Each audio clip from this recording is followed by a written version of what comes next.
Sebulan lebih berlalu sejak peristiwa tewasnya Brigadir Yosua atau Brigadir J, tapi masih banyak kepingan cerita yang tertinggal dan belum terungkap.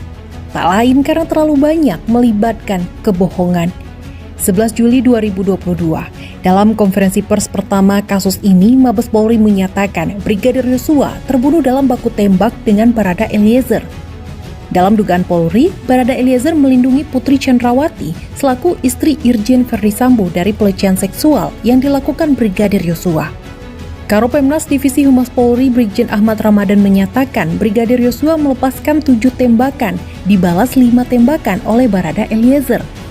Namun, ada sekian banyak kejanggalan dari kelanjutan kasus ini. Dari hasil pemeriksaan Komnas HAM, beberapa kejanggalan dari cerita kronologis awal diakui oleh Ferdy Sambo sebagai skenario yang ia rancang sendiri.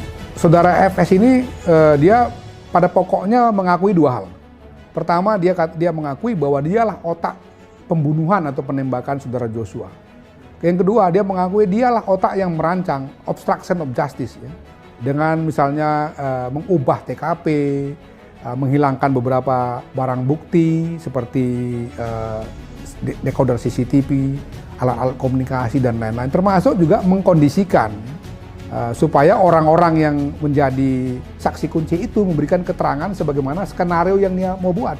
Itu diakuinya sebagai rancangan dia, dan setelah itu semua dia siapkan alat pendukungnya. 9 Agustus 2022. Kapolri akhirnya mengumumkan tidak ditemukan fakta peristiwa tembak-menembak. Irjen Pol Ferdy Sambo ditetapkan sebagai tersangka menyusul penetapan 3 tersangka lain. Sambo disebut menjadi dalang yang memerintahkan Barada Eliezer untuk menembak Brigadir Yosua. Terbaru, tim Sus Polri juga menetapkan Putri Chandrawati sebagai tersangka dalam kasus pembunuhan berencana ini. Komnas HAM ikut meyakini bahwa penembakan terhadap Brigadir Yosua dilakukan bukan oleh Barada E seorang. Ya, kami meyakini bahwa memang tidak mungkin itu dilakukan oleh seorang Richard sendirian, karena misalnya arah peluru datangnya dari tempat yang berbeda, ya. Artinya tidak mungkin orang yang sama berbolak-balik dari satu tempat ke tempat lain untuk melakukan tembakan. Yang kedua juga indikasi bahwa pelurunya jenisnya juga berbeda. Satu, posisi tubuh Joshua dengan di posisi tubuh yang lain itu ada ukuran yang berbeda satu dengan lainnya. Jadi sangat mungkin memang terjadi bahwa itu dilakukan oleh lebih dari 1 orang.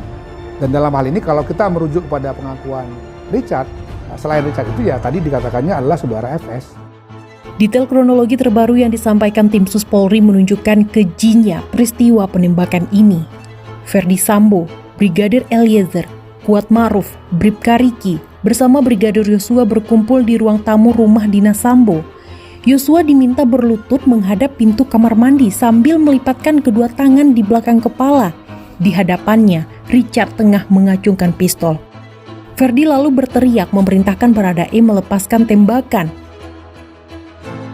Maka terjadilah Richard melepaskan peluru dari jarak sekitar 2 meter dengan pistol Glock 17 sebanyak 3 kali ke arah Yosua. Yosua tersungkur sementara kaos putihnya bersimbah darah.